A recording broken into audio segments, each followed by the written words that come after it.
Hi everyone, welcome back to my channel. Dietitian Teresa here. I love creating content that is focused towards women's health and talking about how to build muscle through the purpose of strength and nourishment. So learning how to properly fuel your body, fuel your hormones, and just really thrive in life so that you can be strong and nourished and not have to feel like you are chasing just unrealistic goals all the time. In today's video, we're going to dive into a topic that might surprise you in a fitness journey, but that topic is going to be about sleep and how that impacts your success in a fat loss and body recomposition journey. If you have been working really hard in the gym, trying to stay consistent with your workouts, progressive overload, really dialing in your nutrition, but you're still stuck in this part where you're not seeing the results that you truly want to see, this might be the missing puzzle piece to your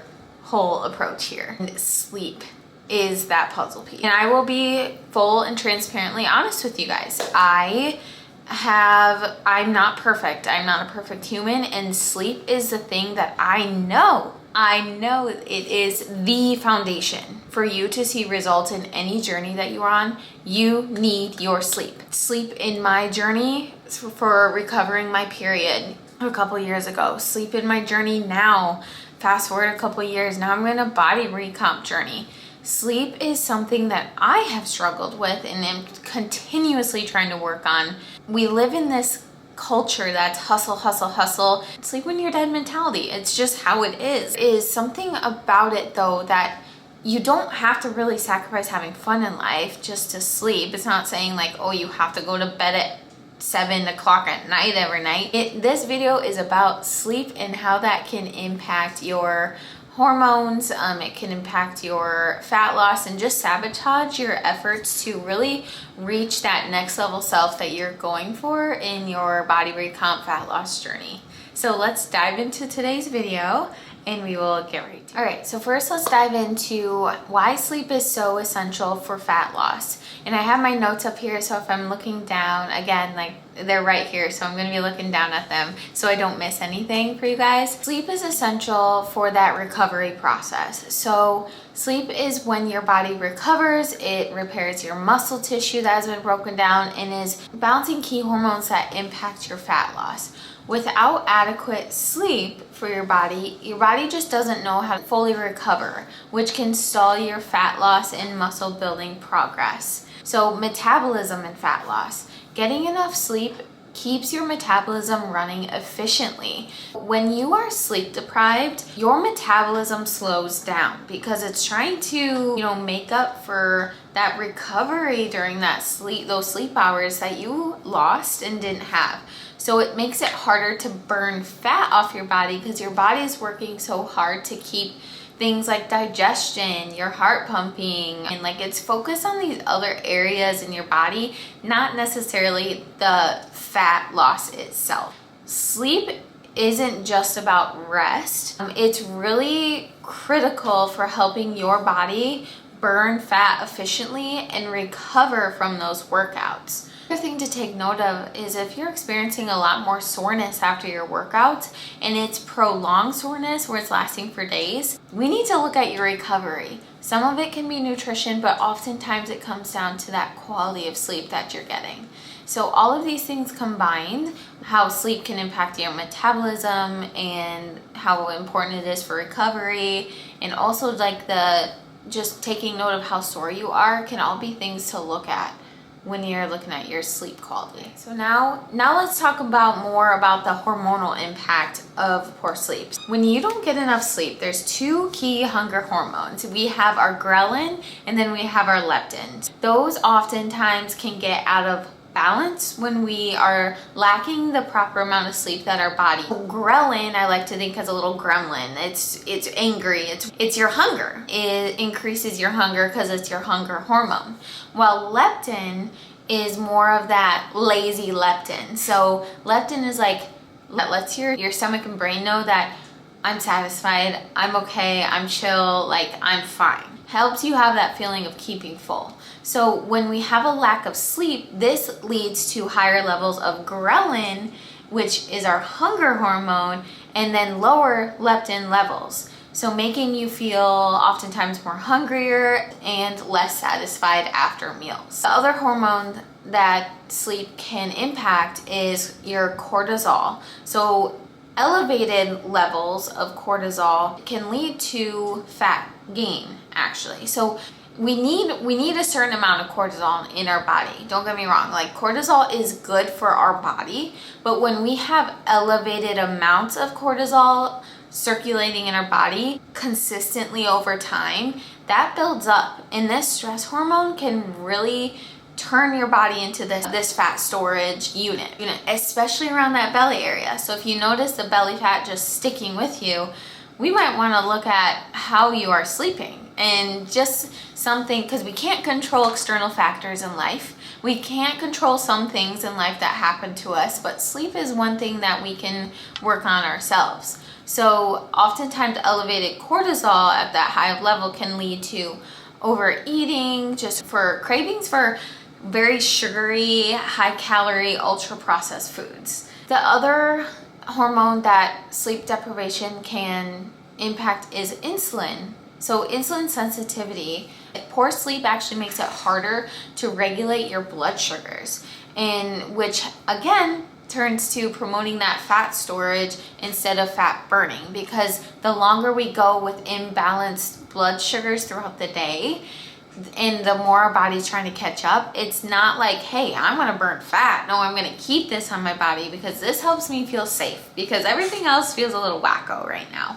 Without enough sleep, these key hormones, insulin, your hunger hormones, ghrelin, leptin, and cortisol, start kind of working against you, driving hunger, cravings, and more fat storage. So that's a little tidbit on the impact on your hormone.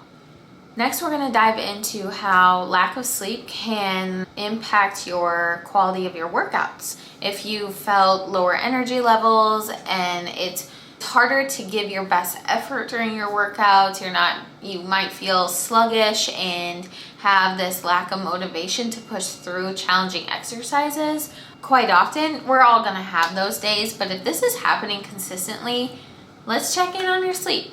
Impaired recovery is another aspect that is altered when we don't get enough sleep, because your muscles don't get to fully repair and recover. Sleep is that like little builder during the night is building those muscles. This can really lead to that prolonged soreness over time, injury, and then slower progress in both fat loss and muscle gain because of that constant inflammation that's going on, and our body's never able to rest and recover. To summarize those points, when you don't have enough energy to work out as effectively as you need to, and your recovery is compromised from poor sleep, again, it's going to stall your fat loss results because you're not able to raise the level of intensity that you need to in the gym, and also not able to recover as well. That being said, here are some actionable tips that you can take to help improve your sleep quality. First things first is to work on creating a consistent sleep schedule. So try to go to bed and wake up at the same time every day, even on weekends. A consistent sleep schedule can really help regulate your body's internal clock, or that circadian rhythm, which is a popular little buzzword that goes around. Same time every day and night, trying to get really consistent with that. The second thing is to optimize your sleep environment. So make your bedroom a sleep-friendly place. So keep it cool, keep it dark, and keep it quiet. If you can't, block out all the light in your room, get the eye mask. Sleep with one of those on. It's honestly one of the best things I've ever invested in. It's not even that much. It's awesome to be able to sleep in complete darkness and not be interrupted by light from the TV or from whatever's going on outside. And then maybe invest in some comfortable bedding. So sheets, blankets, and then try to avoid those screens and bright lights at night at least 30 minutes before bedtime. At least 30 minutes. I always like putting on my blue light blocking glasses after like 6 or 7 p.m. because I'm looking at a screen all day and I need something to block that out.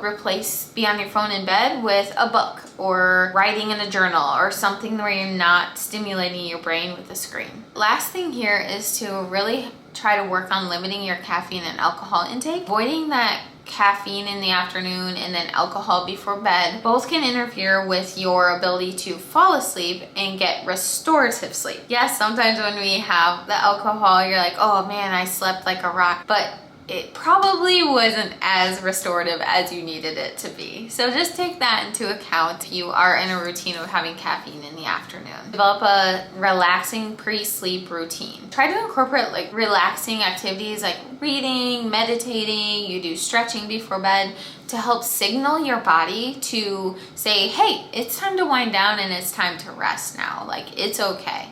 That can be a way just to give your body that cue before actually getting into bed physically. A little recap of all the things we talked about today about the importance of sleep. You need to remember that sleep is not just a bonus, but it is essential for fat loss. It helps regulate your metabolism, balances hunger hormones, and also supports workout performance with your recovery. You are serious about reaching your fat loss goals. Start prioritizing your sleep. Drop a comment below with your current sleep routine or any challenges you're facing with sleep. Again, I'm human, so I'm working on it too, trying to create that pre-bed routine, reading before bed, slowing down, not looking at screens before bed. It doesn't all have to happen at once, but you can start somewhere. Just start. Even tonight, before you hop into bed, you're putting your phone across the room on the charger. You won't feel the need to have to be on your phone if it's right there next to you. So don't forget to like this video if you found it helpful. Subscribe for more tips if you want. And again, take this information as you will. Take what you need, leave what you don't. And stay strong, stay nourished. I'll see you in the next video.